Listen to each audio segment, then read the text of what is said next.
Hello everyone, welcome back to my channel. तो भाई इस वीडियो का आपने थंबनेल देख लिया है ऑलरेडी और बहुत लोग समझदार होंगे जो समझ गए होंगे और क्या इस वीडियो में होगा क्या नहीं होगा। और ये प्रीवियस ईयर के आपके ईडियम्स इसमें होने वाले हैं। टोटल 65 रिसेंट के आपके जो एग्जाम में पूछे गए हैं, किस एग्जाम में पूछे गए हैं आप बहुत अच्छे से जानते हैं। और जैसे डीएसएसबी हो गया ठीक है, और आपका आईबी हो गया, तो इन सारे एग्जाम्स में आपके ईडियम्स पूछे गए हैं। ठीक है, एसएससी का इसमें कोई ईडियम्स नहीं है, पहले सुन लो, एसएससी का कोई ईडियम नहीं है। इसमें सिर्फ और सिर्फ आपके जो रिसेंट ईयर में पूछे गए हैं वो ईडियम्स हैं। ठीक है, और ये एसएससी सीएचएसएल के बच्चों के लिए आपकी ये क्लास है और इसमें आपको 65 ईडियम्स जो मैं बताऊंगा आपको ना किसी बुक में मिलने वाले हैं, ना ही आपको कहीं नोट्स मिलेंगे। हो सकता है कि आपके कुछ ईडियम्स हो जो आपके प्रीवियस ईयर के ऐसे हों जो पहले पूछे जा चुके हैं बहुत बार, लेकिन जो फ्रेश इडियम्स हैं वो इसमें ज़्यादा हैं और जो आपके प्रीवियस ईयर के पूछे गए हैं वो इसमें कम है। ठीक है, तो अब मैं स्टार्ट कर रहा हूँ, फालतू आपका इतना टाइम वेस्ट नहीं करूँगा। और इसमें 65 इडियम्स है, आपको इसी क्लास में आपको याद होंगे। इसकी पीडीएफ आपको मेरे टेलीग्राम पे मिलेगी और वो जब मिलेगी जब इस वीडियो पे एटलीस्ट मतलब 1000 लाइक्स हो जाएंगे। ठीक है, और इस वीडियो पे 1000 लाइक्स होते ही मैं वहाँ पर पीडीएफ डाल दूंगा और मुझे लगेगा कि भाई अच्छा रिस्पॉन्स मिल रहा है तो मैं दूसरी एक क्लास और लेके आऊँगा जिसमें कि आपके जो रिसेंट एग्ज़ाम में पूछे गए आपके सिनोनिम्स हैं या फिर एंटोनिम्स हैं या फिर आपके स्पेलिंग एरर हैं, वो भी मैं आपको सीटीएसएल के एग्ज़ाम से पहले करवा दूँ। ठीक है, तो आपका ये रिस्पॉन्स जैसे इस वीडियो पे रहेगा वैसा ही आपको आगे भी कंटेंट मिलेगा। ठीक है, आपको मैं टेलीग्राम की लिंक बता दूँ, डिस्क्रिप्शन में आपको लिंक मिल जाएगी। ऑलरेडी वहाँ पर देखो मैं दिखा देता हूँ, यहाँ पर आपको देख लो, यहाँ पर एसएससी सीएचएसएल के लिए यहाँ पर डेली प्लान चल रहा है जिसका आज डे 4 था। यहाँ पर आप देख सकते हो डे 4 था और यहाँ पर आपको एक मॉक टेस्ट रोज़ लगाना होता है। रीजनिंग का बेस्ट क्लास जो आपकी रिवीजन जिससे आपकी पूरी हो जाए। ठीक है, तो ऐसे ही आपके चारों सब्जेक्ट की मैंने यहाँ मैथ्स की आज सिंपल इंटरेस्ट करना था। तो ये डे 4 है। आप अगर आपने 3 दिन मिस कर दिए तो आप कर सकते हो, क्योंकि आपका अगर एग्जाम आगे की डेट्स में होगा तो आप आगे उनको कवर कर लोगे। ठीक है, यहाँ पर आप देख सकते हो कि अच्छे खासे लोग जुड़े हुए हैं, मेरे से 6450 कुछ लोग हैं। तो आप अभी जाओ और चैनल से जुड़ जाओ और इसकी जो पीडीएफ है वो भी आपको इसी टेलीग्राम पे मिल जाएगी। तो अब मैं आपका पहले ईडीएम पे आता हूँ। तो ये आपका पहला इडियम है हॉब्सन्स चॉइस। ठीक है, ये तो देखो बहुत बार पूछा जा चुका है पहले भी, तो ये बहुत बच्चे जानते होंगे। तो हॉब्सन्स चॉइस मतलब ये होता है कि एक्चुअल में कोई चॉइस नहीं होती है। वैसे तो चॉइस नाम की चॉइस होती है, जैसे कि मैं एग्जांपल देता हूँ। देखो, नो रियल चॉइस का मतलब होता है the boss gave him Hobson's choice, work hard और गेट फायर्ड। देखो उसके बाद दूसरी चॉइस तो है, लेकिन वो नाम की चॉइस है। उसको वो या तो उसको वर्क हार्ड करना पड़ेगा ऑफिस में रहने के लिए, ठीक है, या फिर उसको वो जो उसका बॉस है ऑफिस से फायर कर देगा। ठीक है, तो इसमें क्या रहता है कि आपकी चॉइस जो दूसरी चॉइस होती है वो आपके पास उसको सेलेक्ट करने का ऑप्शन तो होता है, लेकिन आप चाह के भी उसको सेलेक्ट नहीं कर पाते, तो नो रियल चॉइस। ठीक है, एक्चुअली में वो चॉइस है ही नहीं। तो आपको मैं इसी क्लास में पूरा याद करा के भेजूंगा, आपको मैं गारंटी दे रहा हूँ आप 65 इडियम्स अच्छे से याद करके जाओगे। ठीक है, तो हम मतलब फन तरीके से करने वाले हैं, कोई दिक्कत नहीं है, अच्छे से करके जाना। ठीक है, नेक्स्ट है आपका मूव हेवन एंड अर्थ। ठीक है, आप इस ईडियम को पहले से जानते होंगे बहुत बच्चे। तो इसका आपका जो मीनिंग है, make every effort to achieve something. ठीक है, मतलब कि बहुत होता है ना कि आजकल देखो कपल्स में क्या चलता है कि भाई मैं तेरे लिए चांद तारे तोड़ लाऊंगा और ये वो फालतू की बातें, और जब एक छोटा सा भी काम पड़ता है तो भाई ब्रेकअप हो जाता है उनमें। तो ये सारी चीज़ें तो कहावत आप डेली सुनते हो, तो उससे रिलेट करके आप ईडियम्स कर सकते हो, तो ईडियम्स आपके लिए ईज़ी हो जाते हैं। ठीक है, तो मूव हेवन एंड अर्थ कि आपके लिए चाँद तारे तोड़ लाऊँगा, आपके लिए कि मतलब कि सराखों बिठा लूँगा, ये वो। ठीक है, तो उससे रिलेट करके आप इसको आराम से कर सकते हो। Make every effort to achieve something कि आपको कुछ अचीव करना है और उसके लिए आप झूठे दिलासे देते हो जैसे, तो उसी को जो दिलासे होते हैं तो आपको उसको ही आपको बोलते हैं कि आप मूव हेवन एंड अर्थ। ठीक है, नेक्स्ट आपका फ्लाई ऑफ द हैंडल। ठीक है, देखो फ्लाई ऑफ द हैंडल मतलब कि आपको बहुत बार ऐसा होता है ना कि आप पीछे आपकी बहन या मम्मी बैठी होती है, स्कूटी आप चला रहे होते हो तो आप हाथ छोड़ दो। ठीक है, तो हैंडल से उसको याद कर लो, जैसे आप हैंडल छोड़ते हो, ऑफ करते हो, मतलब कि इससे हाथ हटाते हो, तो लूज वंस टेम्पर सडनली, वैसे ही पीछे से थप्पड़ आता है आपकी गुद्दी पे और एक थप्पड़ बहुत तेज का लगता है और आप वापस से हैंडल पकड़ लेते हो। ठीक है, तो उस तरीके से आप इसको याद कर सकते हो। ठीक है, नेक्स्ट आते हैं आपके make no bones about something. तो इसमें इसका मतलब ये होता है कि be frank and open about something. Make no bones about something मतलब कि आपकी एक-एक हड्डी, एक-एक पसली आपकी किसमें दर्द है, आपके सामने वाले को पता हो, मतलब कि सब कुछ आप बता के रखते हो। ऐसा कोई आपकी दोस्ती हो जिससे कि आप इतने फ्रैंक हो, ओपन हो। ठीक है, तो ऐसे आप इसको रिलेट करके याद कर सकते हो। नेक्स्ट है आपका has two strings to his bow, ठीक है। Someone has more than one option, skill और plan to achieve a goal especially as a backup. आपको मैं एसएससी से इसको रिलेट कर सकते हो कि भाई अगर आपके पास थोड़ी भी स्किल होगी, आप अच्छा पढ़ रहे होगे, तो ज़रूरी नहीं है आपका सीजीएल में आपका अगर किस्मत नहीं है तो आप किसी और एग्जाम में आराम से उसी सिलेबस के थ्रू जो आपके एग्जाम होते हैं आप उसको निकाल पाओगे। तो आपको इससे आपको रिलेट कर लेना अच्छे से। तो has two strings to his bow, ठीक है। आपकी बो में जो है आपके दो स्ट्रिंग्स हैं जो कि आपके मतलब कि पीछे बैक में होता है ना वो, तो उसमें आपके दो स्ट्रिंग्स हैं। अगर एक तीर नहीं लगा तो दूसरा निशाना आप आराम से मार पाओगे क्योंकि आपके पास दूसरी स्किल है, तो आप उससे आप उसको वहाँ यूज़ कर पाओगे, ठीक है। तो ऐसे ट्रिक से आप इनको याद करा करो। तो नेक्स्ट है to show the white feather, ठीक है। To show sign of cowardice, ठीक है, कोवर्डाइस। तो वाइट वेदर क्या है भाई, आपको देखो शो वाइट वेदर, ये इसका मतलब ये है वाइट फेदर, जो आपके वाइट से आप रिलेट कर लो अंग्रेज, ठीक है। जो आपके अंग्रेज थे तो वो बहुत भाई डरपोक थे, ठीक है। तो वो क्या करते थे कि आपस में ही लोग अपने इंडियंस को लड़ा लेते थे। और दो दो मतलब कि वो होता है ना, दो कुत्तों की लड़ाई में बिल्ली खा लेती है, दो चूहे की बिल्ली लड़ाई हो जाती है, जो भी है। तो ऐसा वो करते थे, लेकिन वो खुद अपने फ्रंट फुट पे आके नहीं करते थे क्योंकि वो डरपोक थे। तो वैसे ही आप याद कर लो वाइट से आपके अंग्रेज लोग, और टू शो साइन ऑफ कोवर्डाइस, वो बहुत एक नंबर के डरपोक लोग थे। तो ऐसे आप इसको याद कर सकते हो, ठीक है। नेक्स्ट आपका ब्यूरी द हैचेट, ठीक है। ब्यूरी द हैचेट मतलब कि फॉरगेट योर क्वेरल्स, ठीक है। ब्यूरी द हैचेट मीन्स कि भाई देखो हैचेट आपको पता है कुल्हाड़ी होती है, आपको दिख रही है यहाँ पर कुल्हाड़ी, यहाँ पर मैंने बना रखी है। तो ये आपको क्या मतलब है इसकी, आपकी जो पुरानी लड़ाई है किसी से, आप उसको फॉरगेट मतलब फास्ट क्वेरल्स, ठीक है, फास्ट क्वेरल्स, कि आपकी जो पुरानी लड़ाई है आप उसको भूल जाओ और एक नई शुरुआत करो। तो उसका नाम मतलब क्या होता है, ब्यूरी द हैचेट, ठीक है। कुल्हाड़ी से आपने जो ठो मतलब कि वो थे, आप उससे भर देती हो मिट्टी, मतलब कि चलो मिट्टी डालो, बोलते हैं ना मिट्टी डालो, कि क्या हुआ उस पे मिट्टी डालो, तो उस तरीके से आपका ये इडियम बना हुआ है, ठीक है। नेक्स्ट आपका ब्लो हॉट एंड कोल्ड, ठीक है। Having no stand shows favour at one time and unfavoured at another. एक आपने लोग देखे होंगे, दोगले लोग देखे आपने, दोगले लोग, तो ये उसी के ऊपर इडियम बना है, ठीक है। तो ब्लो हॉट एंड कोल्ड, तो इसका मतलब ये है कि आप कभी तो भाई किसी की साइड ले रहे हो, कभी किसी की साइड ले रहे हो, कभी आपकी साइड बोलेगा इंसान, कभी किसी की साइड बोलेगा, तो इसको दोगला कहते हैं। तो इसी का ये इडियम इसका बना हुआ है, ब्लो हॉट एंड कोल्ड, ठीक है। तो इसको आप इस ट्रिक से याद कर सकते हो। नेक्स्ट आपका थ्रो कोल्ड वाटर ऑन, ठीक है, टू अपोज और शोइंग डिसअप्रूवल। देखो क्या होता है भाई, आपको जैसे कोई नेता है, ठीक है, और आजकल देखो बहुत नेताओं को ऐसे काम होते हैं कि उनको थप्पड़ पड़ जाता है पब्लिकली। तो आपके पास ठंडा पानी है और वो स्पीच दे रहा है, आप स्पीच से एग्री नहीं करते हो, तो आप उस पे कोल्ड वाटर ठंडा पानी फेंक के मारते हो।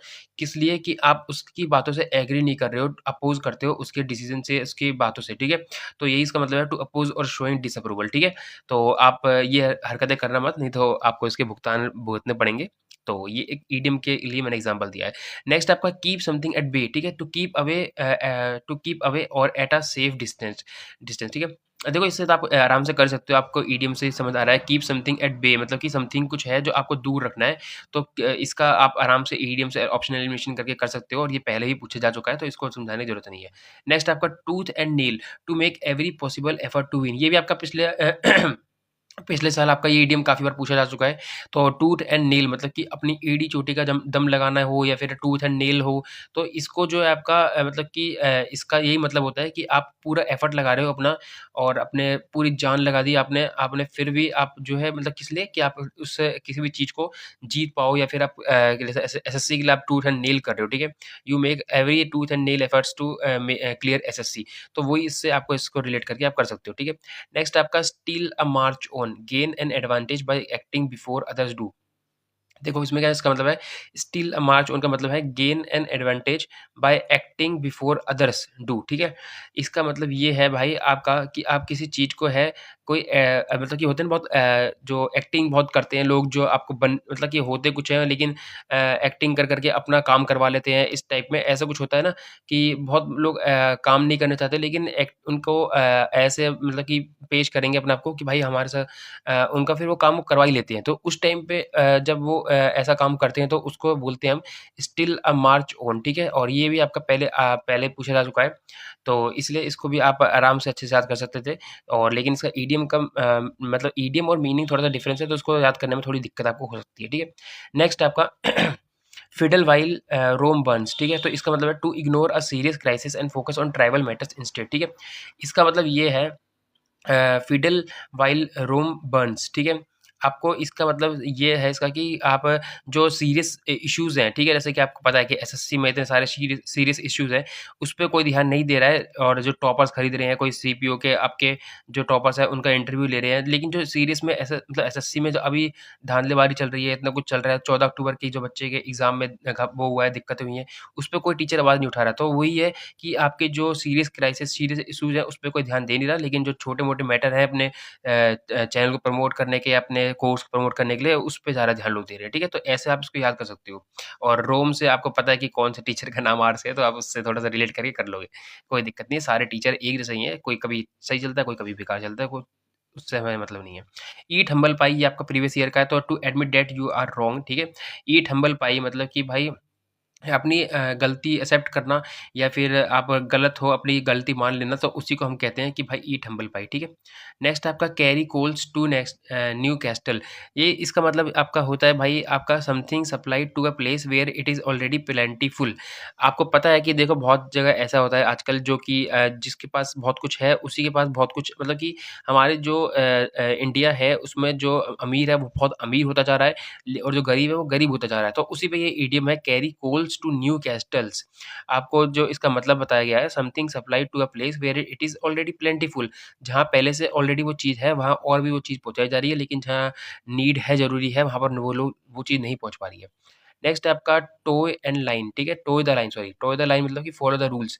आपको अगर एक कोई लाइन है तो उसके फॉलो करना या फिर कोई रूल है उसको फॉलो करना, तो उसको टो द लाइन का मतलब ये हो गया कि आप किसी रूल को बहुत अच्छे से फॉलो करते हो, ठीक है? नेक्स्ट आपका इन द डोल्ट्रम्स, ये आपका प्रीवियस ईयर का है, बहुत पहले आपसे एसएससी में पूछा जा चुका है, बहुत बार आपके डीएसएसबी के एग्ज़ाम्स में आ चुका है। तो ये आपका इन द डोल्ट्रम्स का मतलब होता है in a state of inactivity, stagnation और लो स्पिरिट्स।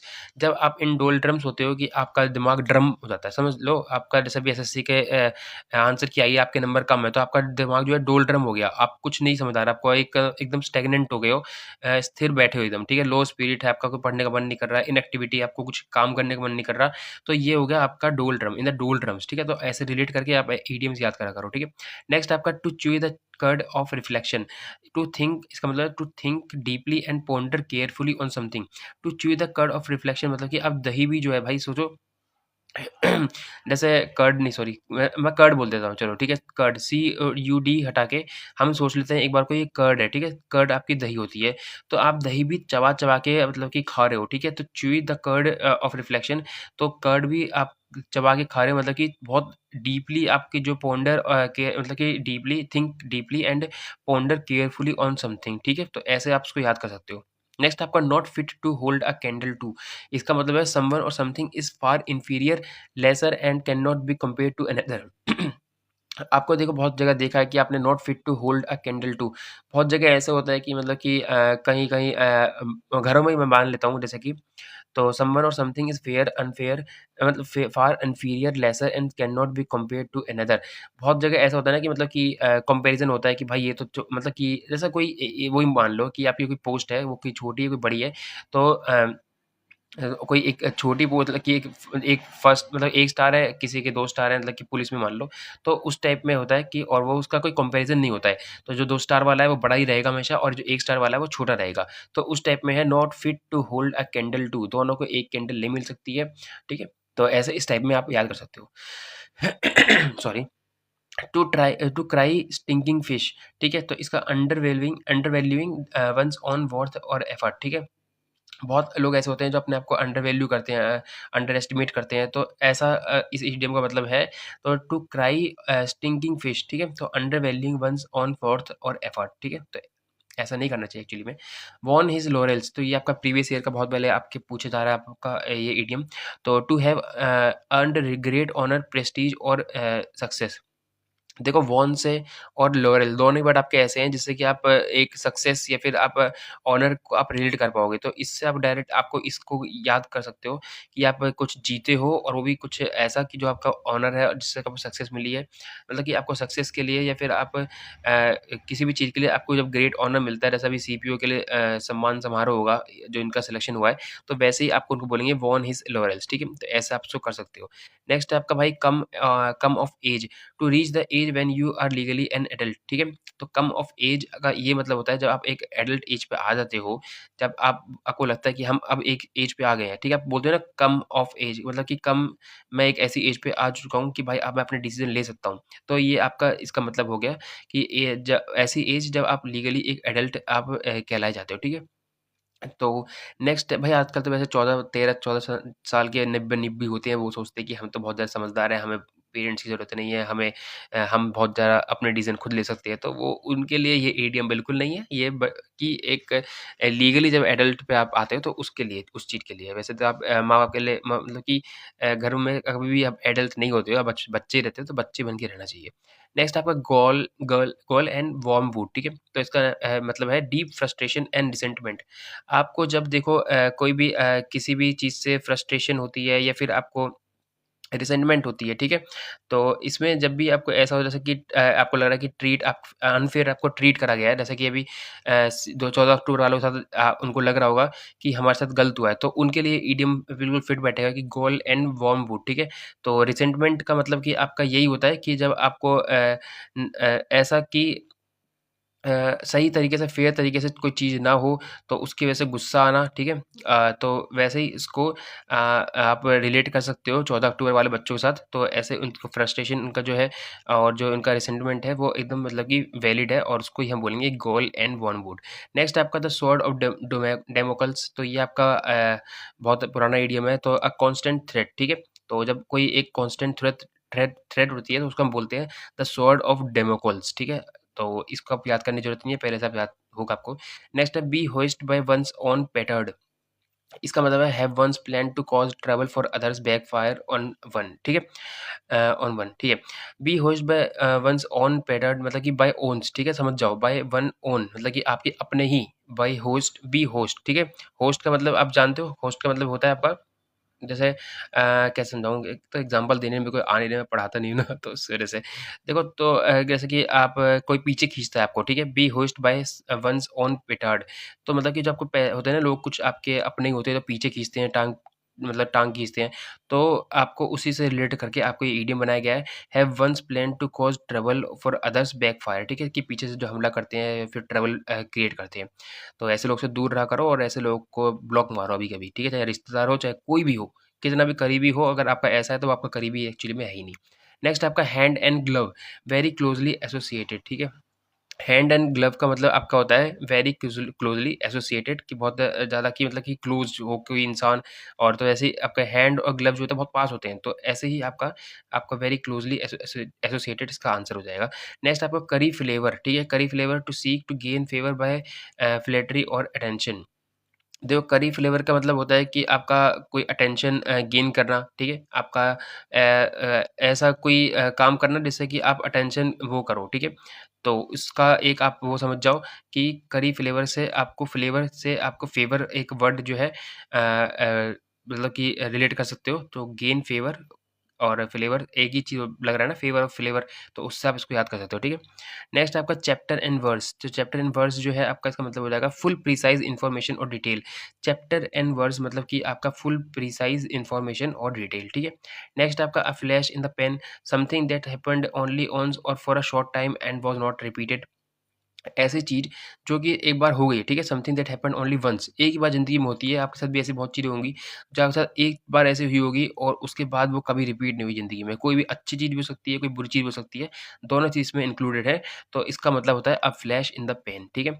नेक्स्ट आपका व्हिसल इन द डार्क मतलब प्रिटेंड टू बी अनअफ्रेड। आपने देखा होगा भाई बहुत बार ऐसा होगा, आप खुद ही अपने विज़ुअल इन द डार्क ना, हाँ। तो आपने कभी ये इमेजिन मतलब कि देखा होगा, अपने आप को खुद ही को देखा होगा, जैसे आप रात को कहीं जा रहे हो, ठीक है? और बहुत सुनसान जगह है और अकेले जा रहे हो, तो आप क्या है ऐसे हरकतें स्टार्ट कर देते हो कि मतलब कि आपको ऐसा लगे ना कि कोई है यहाँ पर, मतलब कि आप अपना ध्यान भटकाना स्टार्ट करते हो, तो सीटी मारना स्टार्ट कर देते हो, कभी देखा होगा आपने, ठीक है? अपने आप पे गौर करना। तो विज़ुअल द डार्क मतलब डार्क में हो और आप सीटी मार-मार के चल रहे हो, क्यों? क्योंकि आपको प्रिटेंड करना है कि आप डरे हुए नहीं हो, ठीक है? और अगर आप सोच लोगे कि आपके दिमाग की बात होती है सारी, देखो डर, भूत ये सारी चीज़ें कुछ नहीं होता है, आपके दिमाग में सारी चीज़ें होती हैं। अगर आपने दिमाग में सोच लिया कि भूत है, तो है, नहीं सोचा तो नहीं है, तो नहीं है। तो ये सारी चीज़ें अपने दिमाग की चीज़ें होती हैं, तो इसलिए जो है इसको आप व्हिसल से आप याद कर सकते हो। साउंड एंड फरी मतलब क्या होता है कि loud and angry words that attract a lot of attention but do nothing useful. Sound and fury मतलब कि बहुत बकवास करना, बहुत तेज़ आपके ऐसा कि लाउड और एंग्री मतलब कि सोचते हैं ना कि भाई हम बहुत तेज़ बोलेंगे या फिर बहुत एंग्री वर्ड्स ऐसे मतलब कि कुछ उल्टा-सीधा बोलेंगे और अटेंशन सीक सीक करेंगे, ठीक है? तो बट इसका जो अटेंशन तो सीक कर लेते हैं बट कुछ उनके वर्ड्स का या फिर उनकी बातों का कोई मतलब नहीं होता, यूज़फुल नहीं होते, तो उसको बोलते हैं साउंड एंड फ्यूरी, ठीक है? नेक्स्ट आपका ह्यूमन सर्विस एफिशिएंट और यूज़फुल हेल्प इन नीड, ठीक है? ह्यूमन सर्विस हो गया आपका कि एफिशिएंट और यूज़फुल हेल्प इन नीड, ठीक है? जो नीड होते हैं, जो प बंदे जिनको नीड होती है, उनकी हेल्प करना या फिर उनके लिए कुछ भी ऐसा कुछ करना, एफिशिएंट वर्क करना कुछ भी कि जिससे उनको हेल्प मिले, ठीक है? तो नेक्स्ट आपका heap coals of fire on his head, ठीक है? आपका जो इसका मतलब है to make someone feel ashamed and guilty for their bad behaviour by treating them with kindness, ठीक है? आपको देखो बहुत लोग ऐसे होते हैं ना कि आप उनके साथ बुरा करते हो लेकिन वो फिर भी आपको इतने अच्छे से बिहेव करते हैं कि आपको कुछ पछतावा हो जाता है कि आपने उनके साथ गलत करा है। तो वही एक इस इडियम का मतलब है heap coals of fire on his head, मतलब कि आपको कुछ नहीं करना कि आपको बस ऐसे प्रिटेंड करना है, आपको ऐसा रहना है कि भाई आपको फिर भी मतलब कि कोई गलत कर भी दे, तो आपको काइंड रहना है। तो आपको सामने वाला खुद वो पछतावा उससे हो जाएगा, लेकिन आप भी उसके साथ वही हरकतें करोगे तो उसको पछतावा होगा ही नहीं, उसको लगेगा कि भाई मैंने सही डिसीज़न लिया है। तो वो हमेशा आपको ये सोचेगा कि मैंने कभी कुछ गलत किया ही नहीं है। लेकिन आप जब ऐसा करते हो तो to make someone feel ashamed and guilty for their bad behaviour by treating them with kindness, आप काइंडनेस से बिहेव करते हो तो उसको खुद शेम और अशेम होगा, अगर वो ढंग का इंसान होगा, ठीक है? आप ये पर्सनल लाइफ़ से उसको इनको रिलेट करा करो। अगर वो बदतमीज़ होगा, आप उसका काम ही यही होगा कि आपको दूसरे को हर्ट करना या फिर वो करना, तो वो आप किस उससे काइंडनेस से बिहेव कर लो, चाहे आप उसको मार लो, पीट लो, बदतमीज़ी कर लो, वो लेकिन वो ऐसा ही इंसान रहेगा, वो कभी नहीं सुधरेगा, ठीक है? नेक्स्ट है to eat crow, to admit that one is wrong, ठीक है? टू ईट क्रो मतलब कि आप एक तो ये ईडीएम इनके इतने गंदे गंदे होते हैं ना, मतलब कि कोई क्रो क्यों खाएगा? बट इसका मतलब ये होता है कि to admit that one is wrong, ठीक है? आप अगर मतलब कि कौवा खा रहे हो तो इसका मतलब ये है टू एडमिट दैट आपने जो गलती है अपनी गलती जो है आप एक्सेप्ट कर रहे हो और अपनी जो आपने करा है वो आप एडमिट कर रहे हो कि हाँ, वो मैंने गलत करा है, ठीक है? तो ऐसे मतलब कि कर सकते हो टू कि ईट क्रो ए क्राइम जो भी है, अडेप्ट क्राइम जो भी आप कर सकते हो ऐसे रिलेट करके। तो नेक्स्ट है ड्रॉ द लॉन्ग बो, ठीक है? ड्रॉ द लॉन्ग बो मीन्स टू एक्ज़ैगरेट और overstate something often in a story. होते हैं ना लोग बहुत ऐसे बोलते हैं कि भाई मेरे पास तो 10 गाड़ी थी, मैं अपनी एक गाड़ी में यहाँ जाता था, फिर दूसरी गाड़ी में यहाँ जाता था, तो बहुत मेरे पास 10 मोबाइल है, मेरे पास ये है, वो है। बहुत फेंकने वाले लोग होते हैं, ठीक है? तो ड्रॉ द लॉन्ग बो, अगर वो मतलब कि छोटी-मोटी भी बात होगी तो उसको ऐसे बड़ा चला के बताएँगे कि बहुत कि ऐसे ये हुआ था, वो हुआ था, कि आप इस पे भरोसा करोगे ही नहीं। आप समझ जाओगे कि हाँ भाई, ये तो फेंक रहा है। तो उसी को कहते हैं ड्रॉ द लॉन्ग बो, लॉन्ग मतलब कि लॉन्ग स्टोरी बना देना छोटी-सी स्टोरी का, ठीक है? तो ऐसे ही आपको इसका याद रखना है। मेड एज़ अ हैटर, ठीक है? मेड एज़ अ हैटर मतलब होता है someone is completely crazy insane और एसेंट्रिक, ठीक है?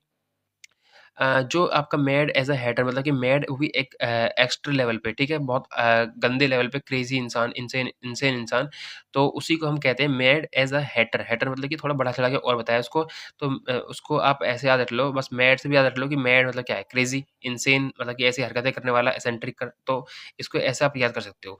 Next by the skin of one's teeth, ये तो आपको आता ही होगा, पुराना इडियम है। By a very narrow margin, आपके दाँतों के बीच में जो बहुत छोटा गैप होता है, तो आप उससे याद कर सकते हो वन्स टीथ से याद याद कर लो कि आपके दाँतों में जो गैप होता है बहुत ज़्यादा मतलब कम नैरो मार्जिन होता है उसमें, ठीक है? तो नेक्स्ट आपका to throw one's hat in the ring, ये भी आपका बहुत पुराना इडियम है। आप किसी में पार्टिसिपेट कर रहे हो, उसको दिखाने के लिए आपका ये इडियम होता है टू अनाउंस वन्स पार्टिसिपेशन और कैंडिडेसी इन अ कॉम्पिटिशन, मतलब कि अपना कैंडिडेचर अपना देना, मतलब कि अपने आप को उसमें डालना, मतलब कि पार्टिसिपेट करना, ठीक है? तो उसी को आप बोल सकते हो कि to throw one's hat in the ring, ठीक है? नेक्स्ट आपका इन हाई डडजियन, ठीक है? तो ये भी आपका प्रीवियस ईयर का है, बहुत बार पूछा जा चुका है आपके बहुत एग्ज़ाम्स पे। तो feeling and usually showing that one is angry और ऑफेंडेड, जब आपका कोई आप बहुत ज़्यादा एंग्री होते हो, तो बहुत ज़्यादा ऐसा होता है कि आप ऑफेंड होते हो, तो उसी के लिए ये इडियम बना हुआ है इन हाई डडजियन, ठीक है? नेक्स्ट आपका कुक समवन्स गूज़, ठीक है? तो इसका मतलब है to do something to do something that spoils someone's plan and prevents them from succeeding. तो भाई इसका मतलब ये है कि कोई इंसान है, ठीक है, वो आप उसका to do something that spoils someone's plan, आप ऐसा कुछ कर दो कि उसके प्लान जो है वो चौपट हो जाए एंड प्रिवेंट देम, मतलब कि किसी का कोई अच्छा करने जा रहा था लेकिन आपने कुछ ऐसा कर दिया जैसे कि उसका प्लान स्पॉइल हो गया और वो सक्सेस नहीं हो पाया अपने काम में, तो उसी को कहेंगे कुक समवन्स गूज, ठीक है। तो मतलब कि कुछ खिचड़ी पकाना या ऐसे समझ समझ लो, ठीक है, कुछ खिचड़ी पकाना, तो कुक से वैसे रिलेट करके कर सकते हो। नेक्स्ट आपका टू सब विद द डेविल, ठीक है, टू एसोसिएट विद और डील विद अ मैलिशियस अन स्क्रैपलस और डेंजरस पर्सन और ग्रुप, ठीक है। टू सब विद द डेविल, डेविल से आप सीधे समझ जाओ कि कुछ गलत है, ठीक है। तो नेगेटिव देखो 4 ऑप्शन में आप हमेशा देखा करो कि आप किससे रिलेट कर सकते हो, तो ऑप्शन एलिमिनेशन करके ईडीएम एंड फ्रेजेस आप कर सकते हो, ठीक है। तो इस बार सारे न्यू ईडीएम्स थे लेकिन मैंने जो मेरी शीट में आया था मैंने सही करा था। तो वो ऐसे आप कर सकते हो, अगर आपने नहीं पढ़ा हो तो आप थोड़ा बहुत रिलेट करके कर सकते हो। अदरवाइज़ आप देखोगे तो कि बहुत सारे ईडीएम्स ऐसे भी होते हैं जिनका दोनों ईडीएम दिया हुआ उसका मीनिंग बहुत अलग होता है, तो वो नहीं हो पाते हैं। लेकिन ऐसे आप कर सकते हो, डेविल से नेगेटिव वर्ड है तो नेगेटिव ही इसका मतलब होगा, तो डेंजरस, मालिशियस, ठीक है। तो ऐसा कुछ आपको ऑप्शन मिलेगा तो आप उसको टिक कर सकते हो, बाकी ऐसे आपने अब याद कर ही लिया होगा। नेक्स्ट है आपका sail close to the wind, तो इसका जो मतलब होगा do something that is dangerous और इवन इलीगल।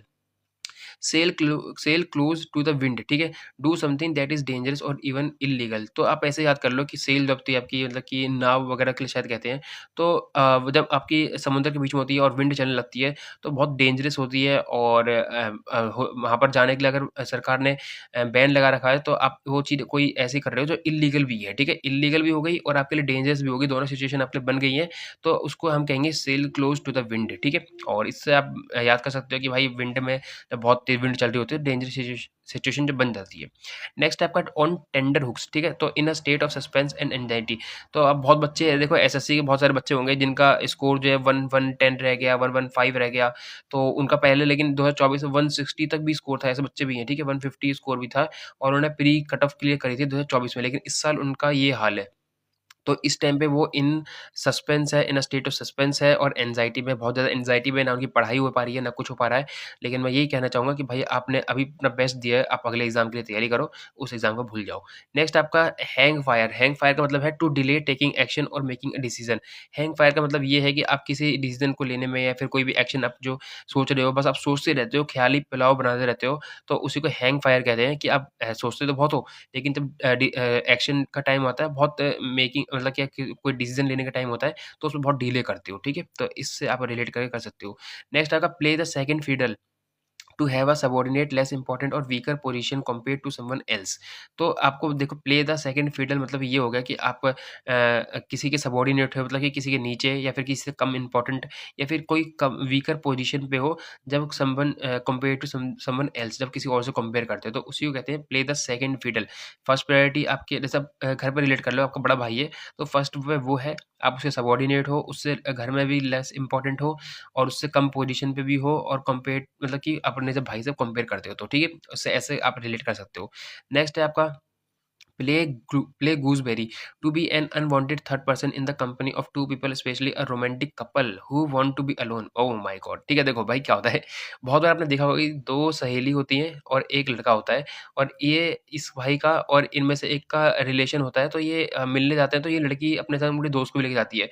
तो उसी के लिए इडियम बना है play gooseberry to be a unwanted third person. ये थर्ड पर्सन का काम करेगी लड़की और इन दोनों के बीच में, तो इसी को हम इन्हीं के लिए ये जो स्त्री होती है, इन्हीं के लिए हम जो है बिचौलिया कुछ भी कह लो, तो इनके लिए ये इडियम बना है प्ले गूज़बेरी, ठीक है? थोड़ा ऑफेंड मत होना, कोई दिक्कत नहीं है। मतलब कि देखो यार दूर रहना चाहिए, इन सबसे दूर रहना चाहिए, ठीक है? ये कहाँ गया वर्ड ये कपल-वपल, इनसे दूर रहो, ठीक है? अपने सिंगल रहो, बढ़िया बहुत मतलब कि बहुत बढ़िया लाइफ़ रहेगी।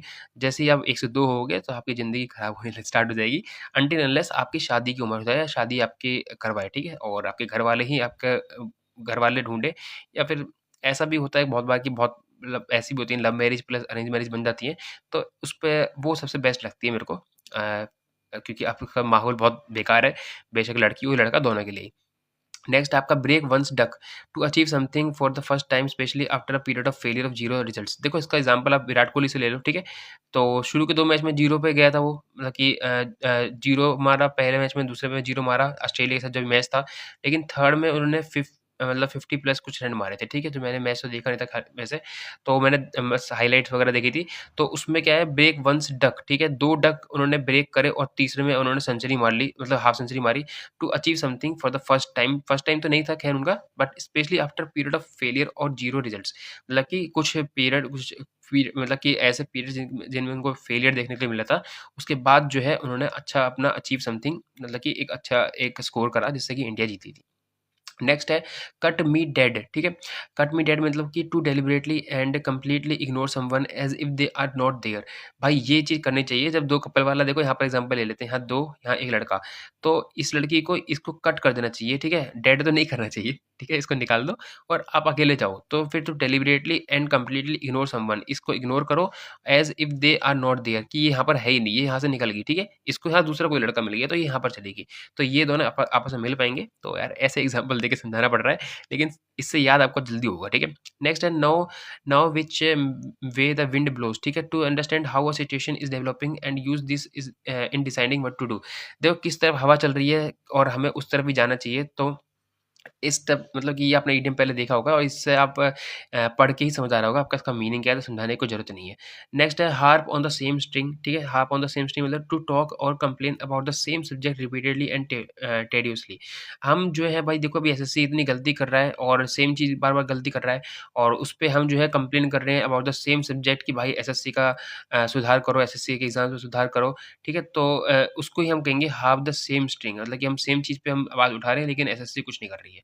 नेक्स्ट है आपका the writing is on the wall, there are clear signs that something unpleasant और unwelcome is going to happen.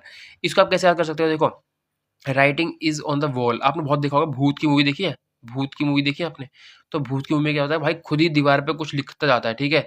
कि भाई नेल पॉलिश से या फिर कोई रेड पेन से या फिर कुछ ऐसे कि किसी का नाम लिख दिया, ठीक है? और ऐसे करके आपको जो है वॉल पे भूत लिख के चले जाता है। तो उसका मतलब क्या होता है, there are clear signs that something unpleasant और unwelcome is going to happen. उसके बाद अचानक से भूत निकल के आता है और फिर हम डर जाते हैं, ठीक है? तो जो भूत जो है आजकल तो डरावने लगते नहीं है, भूत से ज़्यादा डर इंसानों से लगता है आजकल। तो ये तो भूत बहुत प्यारे होते हैं भाई, ठीक है? तो इनसे कभी डरना नहीं चाहिए। और मैंने लड़की की इमेज क्यों बना दी, मतलब कि भूत देखो कोई भी हो सकता है, लड़का हो या लड़की, बट हमारे बॉलीवुड में ज़्यादातर लड़के लड़कियाँ ही भूत बनती हैं।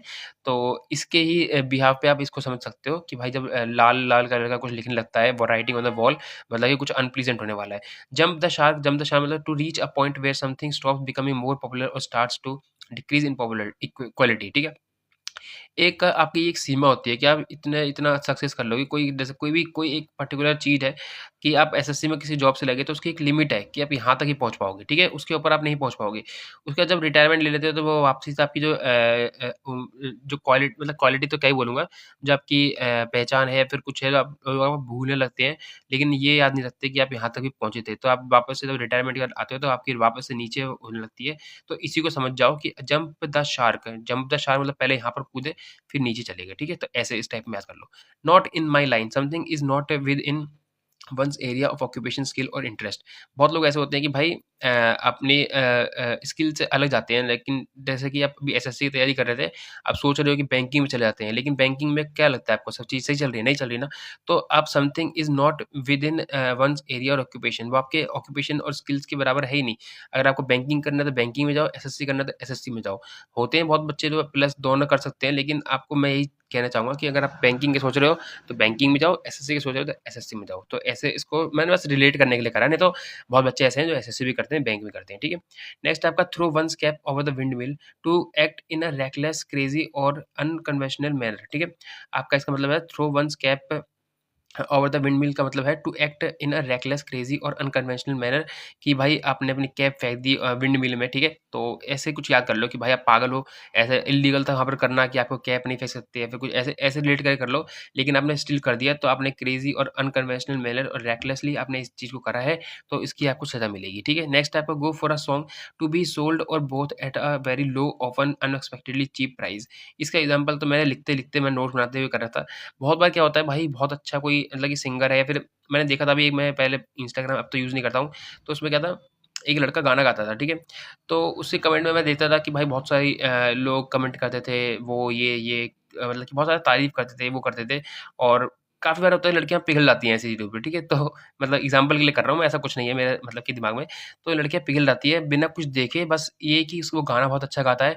गाने से अलग उसके में क्या डिसक्वालिटीज़ हो सकती हैं, बहुत सारी नेगेटिव चीज़ हो सकती हैं, वो नहीं दिखती हैं, लेकिन वो ग अच्छा गाना गा रहा होता है, वो लाइमलाइट में है, तो उसके लिए वो मतलब कि बहुत ज़्यादा उनके लिए सिम्पैथी कहो या फिर बहुत ज़्यादा मतलब कि अट्रैक्शन या फिर कुछ भी कह सकते हो, ठीक है? तो अट्रैक्शन होता है विदाउट नोइंग हर डिसक्वालिटीज़, ठीक है? तो वो बहुत गलत चीज़ है। आप एक क्वालिटीज़ पे किसी को जज नहीं कर सकते और एक गलत क्वालिटी पे आप किसी को गलत जज नहीं कर सकते, ठीक है? आप इसमें फ़र्क अगर जिस दिन समझ जाओगे, आप बहुत मैच्योरिटी वाले लेवल पे आ जाओगे, मेरे वाले पे। तो एक चीज़ मैंने बस एग्ज़ाम्पल दिया था, तो उसको अब थोड़ा पर्सनल मत इस चीज़ को पर्सनल मत लेना।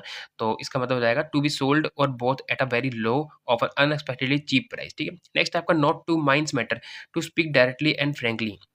नॉट टू माइंड्स मैटर मतलब कि जैसे अब मैं यही देख लो, मेरा मैटर है मैंने यहाँ पे बता दिया, ठीक है? मेरी सोच है, मेरा मैटर है, मैंने यहाँ पर अभी आपको बता दिया इस वाले एग्ज़ाम्पल में, ठीक है? टू स्पीक डायरेक्टली मतलब कि मैं आपसे फ्रैंक हूँ, मैंने इसलिए तो आपको एग्ज़ाम्पल दे दिया और डायरेक्टली मैंने बोल दिया कि मैं जो सोचता हूँ, तो उसी को आप यहाँ पर याद कर लो, इस पे यहाँ पर रिलेट करके माइंड्स मैटर, मेरा मैटर है वो, तो मैं सोचता हूँ ऐसा, हो सकता है कि सब ऐसा ना सोचते हों। तो to speak directly and frankly, ठीक है? स जो आया मन में वो बोल दिया। नेक्स्ट आपका रेड हेरिंग, ठीक है? आपका इसका मतलब है something that distracts attention from the real issue. आपको पता है कि देखो यार एसएससी में इतने सारे इश्यू हैं लेकिन मेन इश्यू पे कोई नहीं देख रहा। किसी को कुछ पड़ी है, किसी को कुछ पड़ी है, किसी को मेंस का बैच बेचना है, किसी को सीपीयू के टॉपर खरीदने हैं, तो ये बहुत सारी चीज़ें चल रही हैं, ठीक है? मैं बहुत ज़्यादा डिसअपॉइंट हूँ इसलिए मैं बोलूँगा और मेरे को गुस्सा आता है टीचरों पे, ठीक है? क्योंकि हम भाई देखो गुस्सा भी उसी से आता है जिससे उम्मीद होती है कुछ। अब उम्मीद कुछ रही नहीं है ना टीचर से ना एसएससी से, तो वही है something that distracts attention from the real issue. Real issue क्या है? एसएससी में सुधार हो। लेकिन इनका क्या इश्यू है कि मेंस के बैच के लिए भाई सीपीओ के रिजल्ट दिखा दो, सीपीओ के भी एग्ज़ाम है, उनके टॉपर्स के इंटरव्यू बना दो। लेकिन जो अभी आपके जिनका बच्चों का नहीं हुआ, उनका क्या? आपको एक बात बताओ यार, मेरे को समझ नहीं आता टीचरों की एक बात बताओ, 4000 सीट होती है, ठीक है? 4000 में से 100-200 इनके मैक्सिमम इनके टॉपर्स मतलब इनके सिलेक्शन होते हैं, ठीक है? और जो इनके बैच में लोग होते हैं वो लाखों में होते हैं, लाखों में होते हैं, तो इन लाख बच्चों की गारंटी कौन लेगा? आप इनको देख के इनका बैच लेते हो, तो इनको भी तो देखा करो जो इतने सारे फेलियर हैं, सिर्फ़ 1% भी नहीं होते भाई इनके बैच में से सिलेक्टेड, ठीक है? तो आपको वो चीज़ सोचनी चाहिए, बट आप लोग अंधभक्त हो, कभी मोदी के थे, अब इनके हो, तो आप चलते रहोगे, कोई दिक्कत नहीं है, मेरे को फ़र्क नहीं पड़ता। आपके पैसे हैं, आप उसमें माचिस मारो, चाहे आप किसी की भी पब्लिसिटी पे चले जाओ। लेकिन अब अगर किसी का बैच ऐसे सोच के लेते हो कि भाई इसकी बहुत पब्लिसिटी है, तो आप एकदम मतलब कि अपना 1 साल पैसा बर्बाद दोनों कर रहे हो, ठीक है? नेक्स्ट है आपका ज़रूरी नहीं है कि आप किसी और का लो तो उससे आपका सिलेक्शन हो जाए, लेकिन आपको ये सोचना है कि भाई ये ज़रूरी नहीं है कि लाइमलाइट में जो चल रहा है वही बहुत अच्छा है। नेक्स्ट आपका किक्ड अप अ रो, ठीक है? To create a disturbance, make a loud complaint और cause a fuss often out of anger, ठीक है? तो इसका मतलब है किक्ड अप अ रो मतलब कि आपने बहुत गुस्सा आ रहा था और आपने एक लात मारी दे के, तो उसमें क्या है इसका मतलब यही हुआ टू क्रिएट अ डिस्टर्बेंस, वहाँ पर लोग जो थे उनको डिस्टर्बेंस हो गई कि उसमें भाई आवाज़ बहुत तेज़ हो गई, तो वहाँ लोग चल रहे थे अपना, ठीक है? यहाँ आप चल रहे थे, आपने लात मारी, एक खींच के ब बोतल पड़ी थी, तो यहाँ लोग आपको देखने लगे, ठीक है? अपना मेडिटेट कर रहे थे या फिर कुछ भी थे सुबह के टाइम पे, तो वो आप डिस्टर्बेंस हो गए और मेक अ लाउड कंप्लेंट, ठीक है? और टू कॉज़ अ फस ऑफ़न आउट ऑफ एंगर, ठीक है? और फिर आपको जो है ये मतलब कि आपने जो गुस्से में ऐसा करा था, लेकिन आपने जो है डिस्टर्बेंस भी क्रिएट करी और एक 1 minute to create disturbance, make a loud complaint और क्रिएट अ फस, ठीक है? ये नहीं ये सारी चीज़ें आप ही कर रहे हो। डिस्टर्बेंस भी आप क्रिएट कर रहे हो, मेक अ लाउड कंप्लेंट, ठीक है? कंप्लेंट है आपकी किस चीज़ के लिए? जैसे आप बैंक में जाते हो और वहाँ लंच टाइम हो गया, तो वहाँ पर आपने डिस्टर्बेंस क्रिएट करी चिल्ला-चिल्ला के, ठीक है? लाउड कंप्लेंट करके और क्रिएट अ फज़ कॉज़ अ फज़ आपने बहुत ज़्यादा गुस्से में आते हुए वहाँ पर फज़ क्रिएट कर दिया जिससे कि बहुत ज़्यादा जो है वहाँ पर अफ़रा-तफ़री मच गई, ठीक है? तो पहले एग्ज़ाम्पल मैंने गलत दे दिया था, सॉरी उसके लिए। नेक्स्ट आपका सिट ऑन द फेंस। देखो यहाँ पर एक टीम है, यहाँ पर एक टीम है, लेकिन आप बैठे हो यहाँ पे, ठीक है? ये मतलब कि इसका बीच का एरिया है दोनों की। यहाँ पर ना आप इनकी तरफ हो, ना इनकी तरफ हो, तो मतलब कि अवॉइड मेकिंग अ डिसीज़न और चॉइस।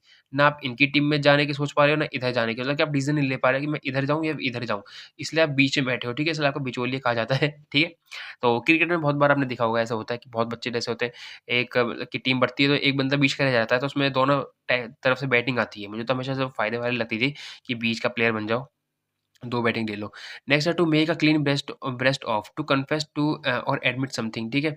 तो मतलब कि अपने कलेजे से मतलब कि अपने सीने से कोई ऐसा कोई भी कोई मतलब आप पे आरोप हो तो आप उसको क्लीन करने के लिए क्या करते हो कि आप उसको कन्फेस कर लेते हो कि हाँ, मैंने करा है और एडमिट समथिंग कि मैंने ये गलती करी थी, ठीक है? नहीं तो आपके हमेशा दिल में या दिमाग में रहती है कि यार मैंने ये गलती कर दी थी और मैं कैसे फेस करूँगा? तो आप उसको कन्फेस कर देते हो तो ताकि आपका मन हल्का हो जाए, ठीक है? तो to make a clean breast of. Next आपका राइजिंग टू द ओकेशन।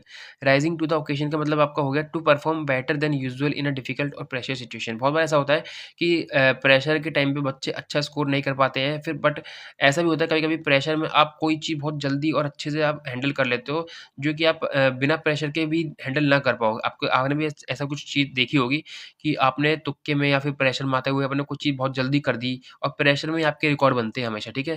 क्योंकि आप विराट कोहली के मैच देख लो कि उन्होंने प्रेशर में कितने अच्छे-अच्छे रिकॉर्ड बना रखे हैं, तभी उनका नाम है।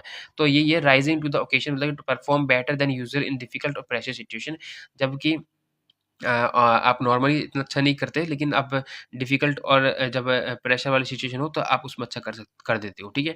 डे नेक्स्ट आपका back to the drawing board मतलब कि आपको देखो वापस से ड्राइंग बोर्ड है, यहाँ कुछ लिखा, यहाँ कुछ लिखा, यहाँ कुछ लिखा, लेकिन इसको मिटा दोगे तो बैक वापस से आप जो है ड्राइंग बोर्ड पे आ जाते हो मतलब कि वापस से अपनी स्टार्ट करते हो किस चीज़ की बिगिनिंग करते हो to start something over again because a previous attempt has failed मतलब कि आपने जो प्रीवियस ईयर था अभी सीजीएल का आपका अटेम्प्ट अगर आपके नंबर कम भी है तो कोई दिक्कत नहीं है, दूसरा भी आ जाएगा वापस से 2026 का जल्दी में और इसकी वैकेंसी आप मान के चलो 10,000 तक आएँगी, ठीक है? वापसी से। तो इसकी तैयारी आप वापस से स्टार्ट करो और वापस से अपना ड्राइंग बोर्ड पे आ जाओ। नेक्स्ट आपका इन द बड म यानी कि आपके in the early stage of something ये तो बहुत पुराना इडियम है, बहुत बच्चे जानते होंगे, इसको समझाने की ज़रूरत नहीं है, ठीक है?